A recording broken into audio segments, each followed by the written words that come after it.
Dear students, स्वागत है आपके अपने यूट्यूब चैनल विद्या की बरसात में।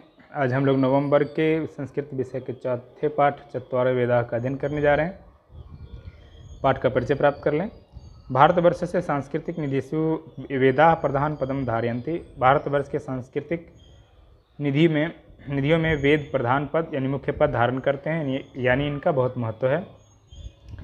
संसारस्य उपलब्ध ग्रंथेषु ते एव प्राचीनतमाः सन्ति। संसार के जितने भी उपलब्ध ग्रंथ हैं उनमें यही प्राचीन सबसे प्राचीन है।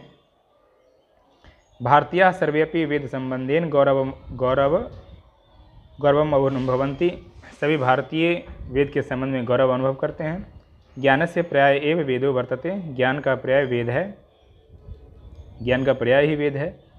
शास्त्राणि वेदानाम उद्धरणैः स्वसिद्धान्तान् प्रतिपादयन्ति। शास्त्र भी जितने शास्त्र भी हैं वे भी वेदों से ही उदाहरण वगैरह देकर के अपने सिद्धांतों को प्रतिपादित करते हैं। प्रस्तुते पाठे चतुर्णाम वेदानाम स्वरूपम मुख्यम च प्रतिपाद्यम दर्शितमस्ति। इस पाठ में चारों वेदों के स्वरूप और उसमें जो मुख्य प्रतिपादित चीज़ें हैं, विषय वस्तु, उनको दर्शाया गया है। चलिए शुरू करते हैं पाठ को। अस्माकं प्राचीना संस्कृतिर्वेदेषु सुरक्षिता वर्तते। हमारी प्राचीन संस्कृति वेदों में सुरक्षित है। संसारस्य च प्राचीनतमं साहित्यं वेदेषु उपलभ्यते। संसार के सबसे प्राचीन साहित्य वेदों में उपलब्ध हैं।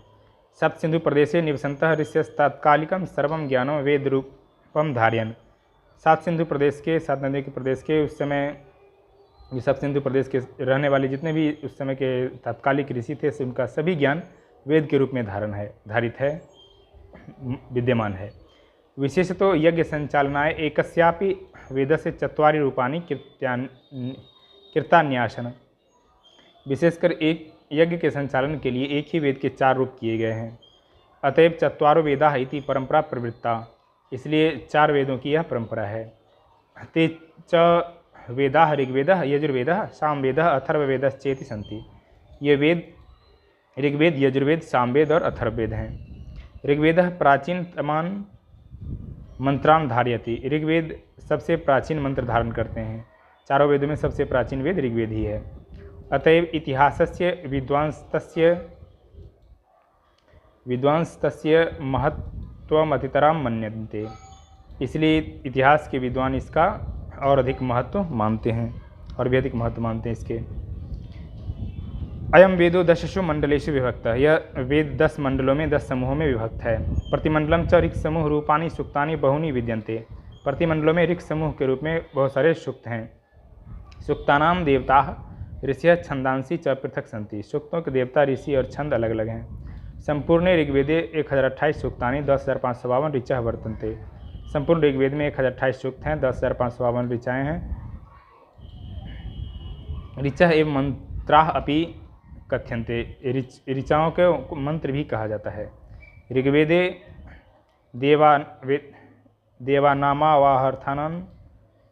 आवाहनार्थम मंत्रा इति कर्मकांडोपयोग है। ऋग्वेद में देवताओं के आवाहन के लिए मंत्र है जो कर्मकांडों में उपयोग किए जाते हैं। यजुर्वेदः शुक्ल कृष्ण रूपेण द्विविधः। यजुर्वेद 2 रूपों में है, शुक्ल यजुर्वेद और कृष्ण यजुर्वेद। प्रायः शुक्ल यजुर्वेदः एव उत्तर भारते प्रचलितः। प्रायः शुक्ल यजुर्वेद ही उत्तर भारत में प्रचलित है। तस्मिन् 44 अध्यायाः सन्ति। उसमें 40 अध्याय हैं।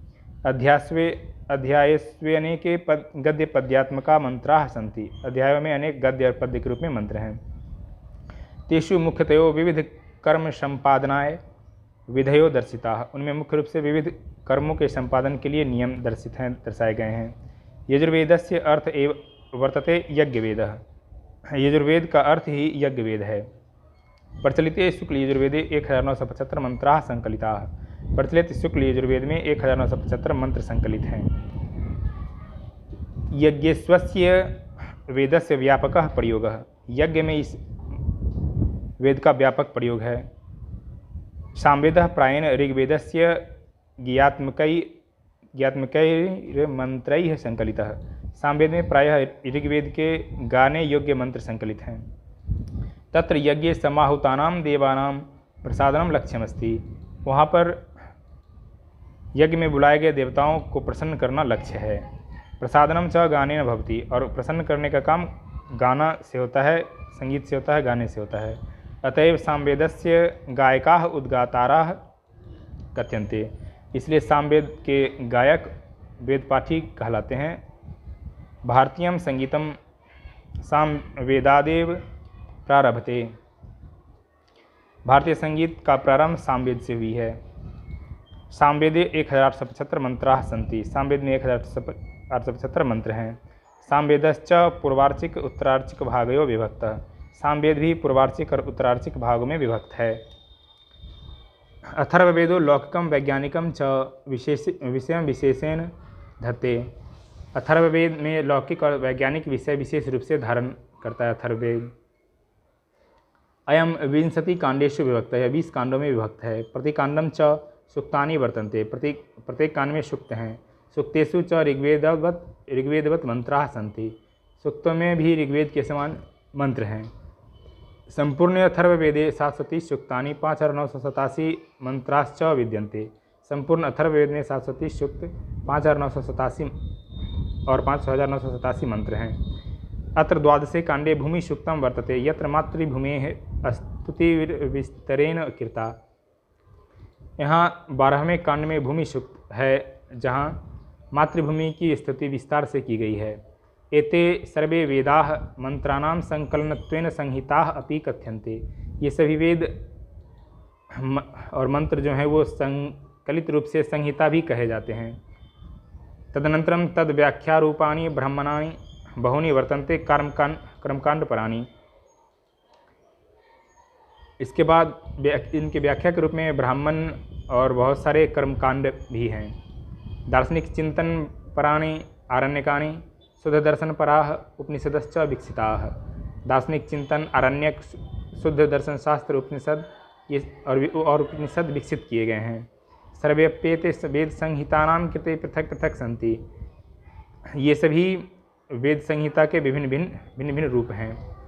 अपि च वेदांग रूपेण शिक्षा कल्पः व्याकरणं विनिरुक्तं छन्दः ज्योतिषं चेति सर्वेदांगानि विपुलं साहित्यं प्रस्तुवन्ति, और भी हैं, और भी विशेष रूप से जो और भी वेदांग के रूप में शिक्षा कल्प व्याकरण निरुक्त छंद और ज्योतिष ये सब 6 वेदांग हैं। ये 6 वेदांग विपुल साहित्य विशाल साहित्य प्रस्तुत करते हैं।